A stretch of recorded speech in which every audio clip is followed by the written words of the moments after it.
உன்னதப்பாட்டு முதலாம் அதிகாரம்.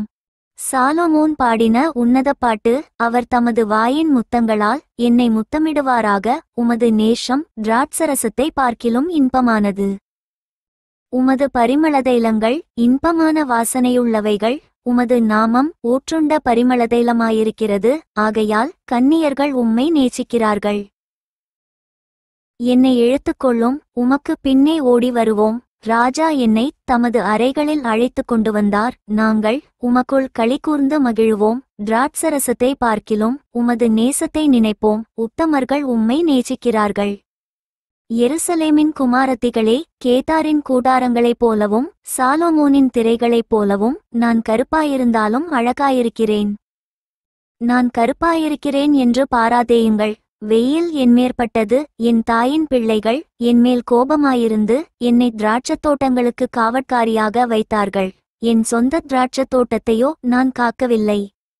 என் ஆத்தும நேசரே, உமது மந்தையை எங்கே மேய்த்து அதை மத்தியானத்தில் எங்கே மடக்குகிறீர்? எனக்கு சொல்லும். உமது தோழரின் மந்தைகள் அருகே அலைந்து திரிகிறவளைப் போல நான் இருக்க வேண்டியதென்ன?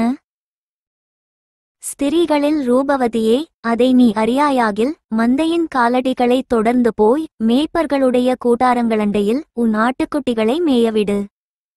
என் பிரியமே, பார்வோனுடைய இரதங்களில் பூண்டிருக்கிற பரிகள் பவுஞ்சுக்கு உன்னை ஒப்பிடுகிறேன். ஆபரணாதிகள் பூண்ட உன் கன்னங்களும் ஆரங்கள் பூண்ட உன் கழுத்தும் அழகாயிருக்கிறது. வெள்ளி பொட்டுகளுள்ள பொன் ஆபரணங்களை உனக்கு பண்ணுவோம். ராஜா தமது பந்தியிலிருக்குந்தனையும் என்னுடைய நலத்தைலம் தன் வாசனையை வீசும். என் நேசர் எனக்கு என் ஸ்தனங்களின் நடுவில் தங்கும் வெள்ளை போல செண்டு. என் நேசர் எனக்கு எங்கேதி ஊர் திராட்சத் தோட்டங்களில் முளைக்கும் மறுதோன்றி பூங்குத்து. என் பிரியமே, நீ ரூபவதி, நீ ரூபவதி, உன் கண்கள் புறாக்கண்கள். நீர் ரூபமுள்ளவர். என் நேசரே, நீர் இன்பமானவர். நம்முடைய மஞ்சம் பசுமையானது. நம்முடைய வீட்டின் உத்திரங்கள் கேதுருமரம், நம்முடைய மச்சு தேவதாருமரம். உன்னதப்பாட்டு இரண்டாம் அதிகாரம். நான் சாரோனின் ரோஜாவும் பள்ளத்தாக்குகளின் லீலி புஷ்பமுமாயிருக்கிறேன். முள்ளுகளுக்குள்ளே லீலி புஷ்பம் எப்படியிருக்கிறதோ அப்படியே குமாரத்திகளுக்குள்ளே எனக்கு பிரியமானவளும் இருக்கிறாள். காட்டுமரங்களுக்குள்ளே கிச்சிலி மரம் எப்படியிருக்கிறதோ அப்படியே குமாரருக்குள்ளே என் நேசர் இருக்கிறார். அதின் நிழலிலே வாஞ்சையாய் உட்காருகிறேன். அதின் கனி என் வாய்க்கு மதுரமாயிருக்கிறது. என்னை விருந்தசாலைக்கு அழைத்து கொண்டு போனார். என்மேல் பறந்த அவருடைய கொடி நேச்சமே. திராட்சரசத்தால் என்னை தேற்றுங்கள், கிச்சிலி பழங்களால் என்னை ஆற்றுங்கள். நேசத்தால் சோகமடைந்திருக்கிறேன். அவர் இடதுகை என் தலையின் கீழ் இருக்கிறது. அவர் வலதுகை என்னை அணைத்துக் கொள்ளுகிறது. எருசலேமின் குமாரத்திகளே, எனக்கு பிரியமானவளுக்கு மனதாகுமட்டும் நீங்கள் அவளை விழிக்க பண்ணாமலும் எழுப்பாமலும் இருக்கும்படி வெளிமான்கள் மேலும் வெளியின் மறைகள் மேலும் உங்களை ஆணையிடுகிறேன். இது என் நேசருடைய சத்தம். இதோ அவர் மலைகள் மேல் குதித்தும் மேடுகள் மேல் துள்ளியும் வருகிறார். என் நேசர் வெளிமானுக்கும் மறைக்குட்டிக்கும் ஒப்பாயிருக்கிறார். இதோ அவர் எங்கள் மதிலுக்கு புறம்பே நின்று பலகனி வழியாய் பார்த்து கிராதியின் வழியாய் தமது மலர்ந்த முகத்தை காண்பிக்கிறார். என் நேசர் என்னுடைய பேசி, என் பிரியமே, என் ரூபவதியே, எழுந்து வா. இதோ மாரிகாலம் சென்றது, மழை பெய்து ஒழிந்தது. பூமியிலே புஷ்பங்கள் காணப்படுகிறது. குருவிகள் பாடுங்காலம் வந்தது. காட்டுப்புறாவின் சத்தம் தேசத்தில் கேட்கப்படுகிறது. அத்திமரம் காய் காய்த்தது. திராட்சக் கொடிகள் பூ பூத்து வாசனையும் பரிமளிக்கிறது. என் பிரியமே, என் ரூபவதியே, நீ எழுந்து வா. கன்மலையின் வெடிப்புகளிலும் சிகரங்களின் மறைவிடங்களிலும் தங்குகிற என் புறாவே, உன் முகரூபத்தை எனக்கு காண்பி. உன் சத்தத்தை நான் கேட்கட்டும். உன் சத்தம் இன்பமும் உன் முகரூபம் அழகுமாயிருக்கிறது என்றார். திராட்சத் தோட்டங்களை காக்கிற குழிநரிகளையும் சிறுநரிகளையும் நமக்கு பிடியுங்கள். நம்முடைய திராட்சத் தோட்டங்கள் பூவும் பிஞ்சுமாயிருக்கிறதே. என் நேசர் என்னுடையவர், நான் அவருடையவள். அவர் லீலி புஷ்பங்களுக்குள்ளே மேய்கிறார். என் நேசரே, பகல் குளிர்ச்சியாகி நிழல் சாய்ந்து போகும் வரைக்கும் நீர் திரும்பி குன்றும் பிளப்புமான கன்மலைகளில் குதித்து வரும் கலைமானுக்கும் மறைகளின் குட்டிக்கும் சமானமாயிரும். உன்னதப்பாட்டு மூன்றாம் அதிகாரம். இராக்காலங்களில் என் படுக்கையிலே என் ஆத்தும நேசரை தேடினேன், தேடியும் நான் அவரை காணவில்லை.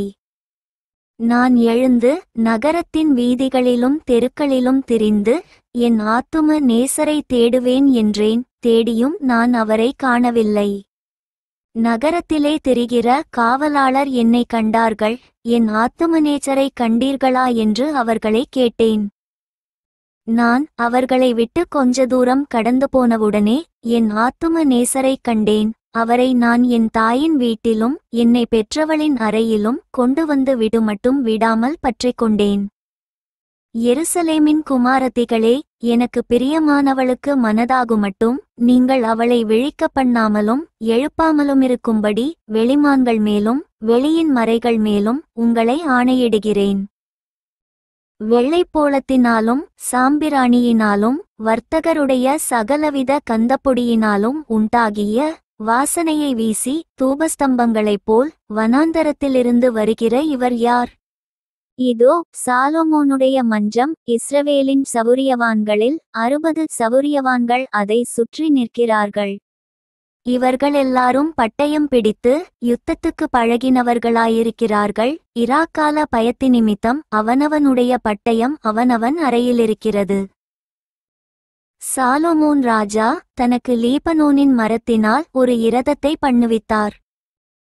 அதின் தூண்களை வெள்ளியினாலும் அதின் தட்டை பொன்னினாலும் அதின் ஆசனத்தை இரத்தாம்பரத்தினாலும் பண்ணுவித்தார். அதின் உட்புறத்திலே எருசலேமின் குமாரத்திகளினிமித்தம் நேச்சம் என்னும் சமுக்காளம் விரித்திருந்தது. சீயோன் குமாரத்திகளே, நீங்கள் புறப்பட்டு போய் ராஜாவாகிய சாலொமோனின் கலியாண நாளிலும் மனமகிழ்ச்சியின் நாளிலும் அவருடைய தாயார் அவருக்கு சூட்டின முடியோடிருக்கிற அவரை பாருங்கள். உன்னத பாட்டு 4ஆம் அதிகாரம். நீ ருபவதி, என் பிரியமே, நீ ருபவதி, உன் முக்காட்டின் நடுவே உன் கண்கள் புறாக்கண்களாயிருக்கிறது. உன் கூந்தல் கீலேயாத் மலையில் தழைமேயும் வெள்ளாட்டு மந்தையைப் போலிருக்கிறது. உன் பற்கள் மயிர் கத்தரிக்கப்பட்ட பின் குளிப்பாட்டப்பட்டு கரையேறுகிறவைகளும் ஒன்றாகிலும் மலடாயிராமல் எல்லாம் இரட்டை குட்டியின்றவைகளுமான ஆட்டுமந்தையைப் போலிருக்கிறது. உன் உதடுகள் சிவப்பு நூலுக்கு சமானமும் உன் வாக்கு இன்பமுமாயிருக்கிறது. உன் முக்காட்டின் நடுவே உன் கன்னங்கள் வெடித்த மாதளம் பழம் போலிருக்கிறது. உன் கழுத்து பராக்கிரமசாலிகளின் கேடகங்களாகிய 1000 பரிசைகள் தூக்கியிருக்கிற ஆயுதசாலையாக்கப்பட்ட தாவீதின் கோபுரம் போலிருக்கிறது. உன் 2 ஸ்தனங்களும் லீலி புஷ்பங்களில் மேயும் இரட்டை குட்டிகளுக்கு சமானம். பகல் குளிர்ச்சியாகி நிழல் சாய்ந்து போகும் வரைக்கும் நான் வெள்ளைப்போளமலையிலும் சாம்பிராணி மலையிலும் போயிருப்பேன். என் பிரியமே, நீ பூரண ரூபவதி, உன்னில் பழுதொன்றுமில்லை. லீபனோனிலிருந்து என்னோடே வா, என் மணவாளியே, லீபனோனிலிருந்து என்னோடே வா. அமனாவின் கொடுமுடியிலிருந்தும் சேனீர் எர்மோனின் கொடுமுடியிலிருந்தும் சிங்கங்களின் தாபரங்களிலிருந்தும் சிவிங்கிகளின் மலைகளிலிருந்தும் கீழே பார். என் இருதயத்தை கவர்ந்து கொண்டாய், என் சகோதரியே, என் மணவாளியே. உன் கண்களிலொன்றினாலும் உன் கழுத்திலுள்ள ஒரு சரப்பணியினாலும் என் இருதயத்தை கவர்ந்து கொண்டாய். உன் நேச்சம் எவ்வளவு இன்பமாயிருக்கிறது, என் சகோதரியே, என் மணவாளியே. திராட்சரசத்தை பார்க்கிலும் உன் நேச்சம் எவ்வளவு மதுரமாயிருக்கிறது. சகல கந்தவர்க்கங்களை பார்க்கிலும் உன் பரிமளதைலங்கள் எவ்வளவு வாசனையாயிருக்கிறது. என் மணவாளியே, உன் உதடுகளிலிருந்து தேன் ஒழுகுகிறது. உன் நாவின் கீழ் தேனும் பாலும் இருக்கிறது. உன் வஸ்திரங்களின் வாசனை லீபனோனின் வாசனை கொப்பாயிருக்கிறது. என் சகோதரியே, என் மணவாளியே, நீ அடைக்கப்பட்ட தோட்டமும் மறைவு கட்டப்பட்ட நீரூற்றும் முத்திரிக்கப்பட்ட கிணறுமாயிருக்கிறாய். உன் தோட்டம் மாதளஞ்செடிகளும் அருமையான கனிமரங்களும் மருதோன்றி செடிகளும் நளத செடிகளும். நளதமும் குங்குமமும் வசம்பும் லவங்கமும் சகலவித தூபவர்க்க மரங்களும் வெள்ளைப்போள செடிகளும் சந்தன விருட்சங்களும் சகலவித கந்தவர்க்க செடிகளுமுள்ள சிங்காரவனமாயிருக்கிறது. தோட்டங்களுக்கு நீரூற்றும் ஜீவத்தண்ணீரின் துறவும் லீபனோனிலிருந்து ஓடிவரும் வாய்க்கால்களும் உண்டாயிருக்கிறது. வாடையே, எழும்பு, தென்றலே, வா, கந்தப்பிசின்கள் வடிய என் தோட்டத்தில் வீசு. என் நேசர் தம்முடைய தோட்டத்துக்கு வந்து தமது அருமையான கனிகளை புசிப்பாராக. உன்னத பாட்டு 5ஆம் அதிகாரம். என் சகோதரியே, என் மணவாளியே, நான் என் தோட்டத்தில் வந்தேன், என் வெள்ளைப்போளத்தையும் என் கந்தவர்க்கங்களையும் சேர்த்தேன், என் தேன்கூட்டை என் தேனோடு புசித்தேன், என் திராட்சரசத்தை என் பாலோடும் குடித்தேன். சிநேகிதரே, புசியுங்கள், பிரியமானவர்களே, குடியுங்கள், பூர்த்தியாய்க் குடியுங்கள். நான் நித்திரை பண்ணினேன், என் இதயமோ விழித்திருந்தது, கதவைத் தட்டுகிற என் நேசரின் சத்தத்தை கேட்டேன். என் சகோதரியே, என் பிரியமே, என் புறாவே, என் உத்தமியே, கதவை திற. என் தலை பனியினாலும் என் தலைமயிர் இரவில் பெய்யும் தூறலினாலும் நனைந்திருக்கிறது என்றார். என் வஸ்திரத்தை கழற்றி போட்டேன், நான் எப்படி அதை திரும்பவும் உடுப்பேன்? என் பாதங்களை கழுவினேன், நான் எப்படி அவைகளை திரும்பவும் அழுக்காக்குவேன் என்றேன்.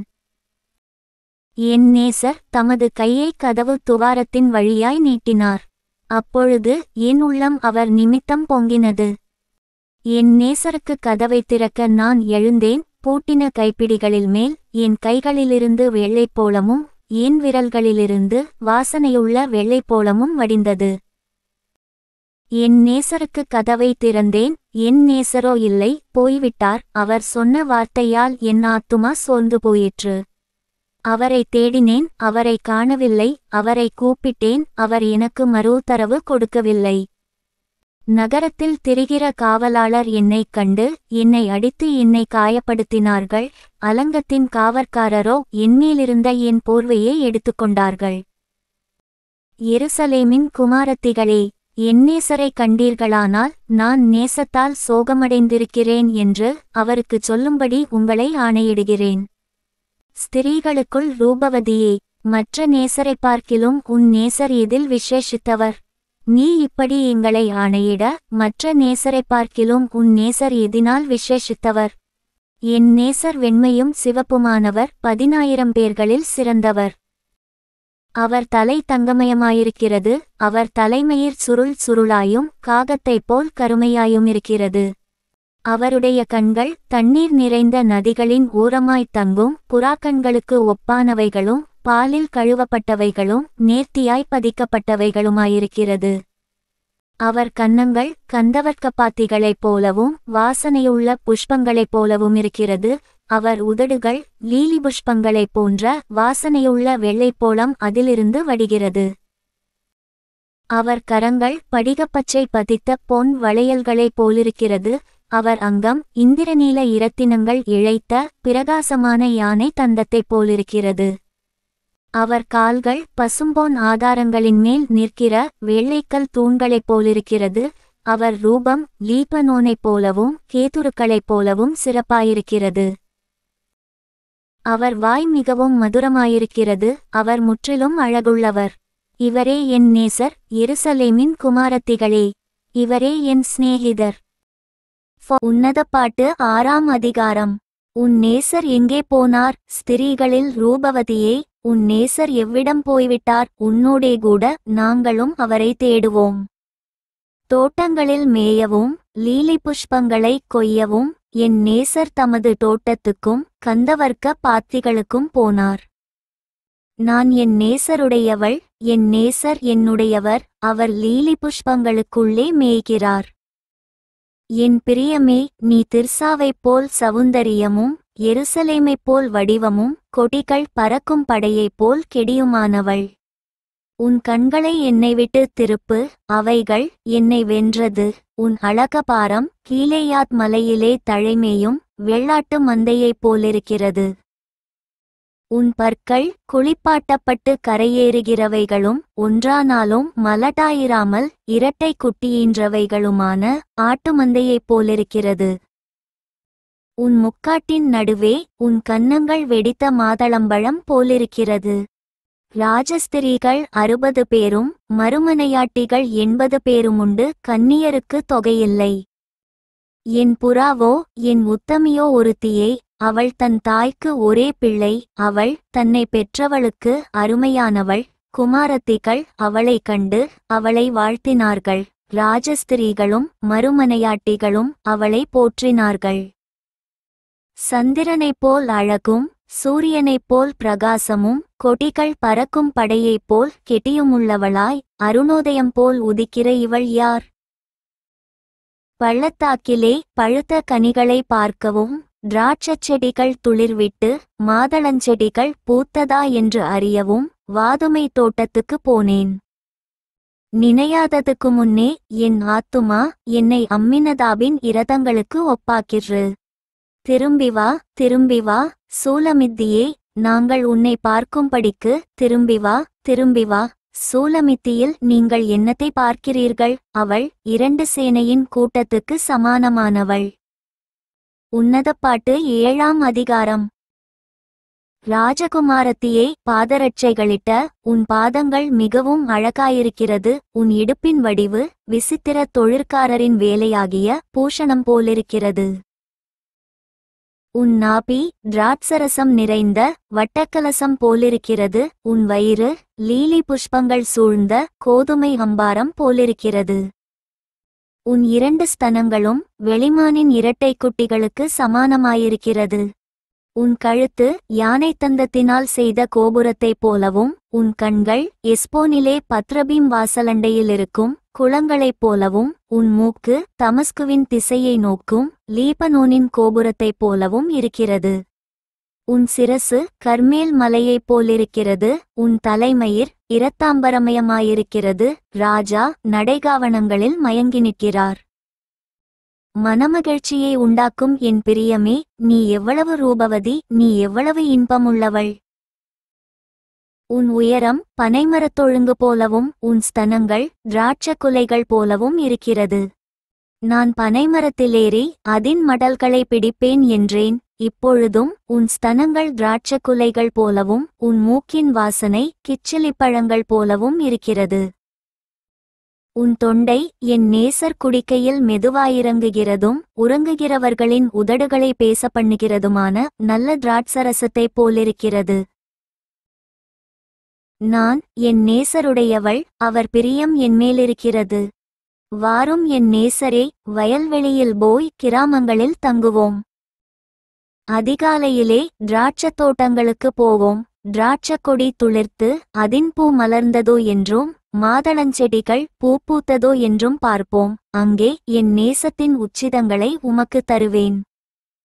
தூதாயிம் பழம் வாசனை வீசும் நமது வாசல்களண்டையிலே புதியவைகளும் பழையவைகளுமான சகலவித அருமையான கனிகளுமுண்டு. என் நேசரே, அவைகளை உமக்கு வைத்திருக்கிறேன். உன்னதப்பாட்டு 8ஆம் அதிகாரம்.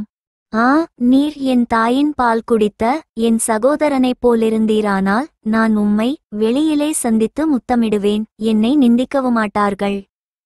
நான் உம்மை கூட்டிக் கொண்டு என் தாயின் வீட்டுக்கு அழைத்து கொண்டு போவேன். நீர் என்னை போதிப்பீர். கந்தவர்க்கமிட்ட திராட்சரசத்தையும் என் மாதளம்பழரசத்தையும் உமக்கு குடிக்க கொடுப்பேன்.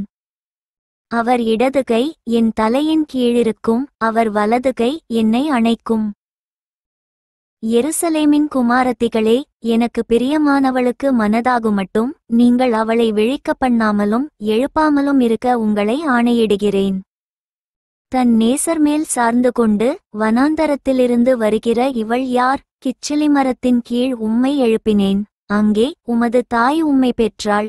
அங்கே உம்மை பெற்றவள் வேதனைப்பட்டு உம்மை பெற்றாள். நீர் என்னை உமது இருதயத்தின்மேல் முத்திரையைப் போலவும் உமது புயத்தின்மேல் முத்திரையைப் போலவும் வைத்துக்கொள்ளும். நேச்சம் மரணத்தைப் போல் வலிது, நேசவைராக்கியம் பாதாளத்தைப் போல் கொடிதாயிருக்கிறது. அதின் தழல் அக்கினி தழலும் அதின் ஜுவாலை கடும் ஜுவாலையுமாயிருக்கிறது. திரளான தண்ணீர்கள் நேசத்தை அவிக்க மாட்டாது, வெள்ளங்களும் அதை தணிக்க மாட்டாது. ஒருவன் தன் வீட்டிலுள்ள ஆஸ்திகளையெல்லாம் நேசத்துக்காக கொடுத்தாலும் அது முற்றிலும் அசட்டை பண்ணப்படும். நமக்கு ஒரு சிறிய சகோதரியுண்டு, அவளுக்கு ஸ்தனங்களில்லை. நம்முடைய சகோதரியை கேட்கும் நாளில் அவளுக்காக நாம் என்ன செய்வோம்? அவள் ஒரு மதிலானால் அதின்மேல் வெள்ளிக்கோட்டையை கட்டுவோம். அவள் கதவானால் கேதுருப்பலகைகளை அதற்கு இணைப்போம். நான் மதில்தான், என் ஸ்தனங்கள் கோபுரங்கள். அவருடைய கண்களில் கடாட்சம் பெறலானேன். பாகாலாமோனிலே சாலொமோனுக்கு ஒரு திராட்சத் தோட்டம் உண்டாயிருந்தது. அந்த தோட்டத்தை காவலாளிகள் வசத்திலே அதின் பலனுக்காக ஒவ்வொருவன் 1000 வெள்ளிக்காசு கொண்டு வரும்படி விட்டார். என் திராட்சத் தோட்டம் எனக்கு முன்பாக இருக்கிறது. சாலொமோனே, உமக்கு அந்த 1000ம் அதின் கனியை காக்கிறவர்களுக்கு 200ம் சேரும். தோட்டங்களில் வாசம் பண்ணுகிறவளே, தோழர் உன் சத்தத்தை கேட்கிறார்கள், நானும் அதை கேட்கட்டும். என் நேசரே, தீவிரியும் கந்தவர்க்கங்களின் மலைகள் மேலுள்ள வெளிமானுக்கும் மரைகளின் குட்டிக்கும் சமானமாயிரும். For more videos subscribe and like my channel.